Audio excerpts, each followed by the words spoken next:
Сега да ви я разкажа как пошла моята история. Преди 10 години получих първата си криза на подагра. Оттам двама човека ме носят мои приятели ме носят така под мишка в болницата, при GP-то. Оттам GP-то ме гледа като извънземен. Отидем на ортопед, ти си намъкнал, ти си такова кракът и нещо такова. Ортопеда ме гледа, ще направим една снимка така рентгенова да видим какво е, що е. И оттам вече ще видим какво ще става. И връщам се там при ортопеда с снимката, гледаме, нищо не мога да каже, вземи тия обезболяващи, вземи тия такова и така.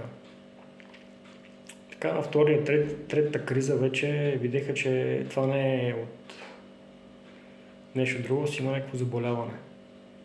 И от тогава някой ми каза да ходя на ревматолог.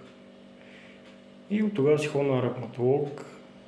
Той ми даде една схема за ядене, какво да ядеш, какво да пиеш. И така нещата почнаха да се случват. Даваха ми много хапчета. Оттам има много хапчета за това, обаче те, нали знаеш хапчета какво правят? Те само забавят. Сега съм на 38 години и се оправям. Без хапчета, без нищо.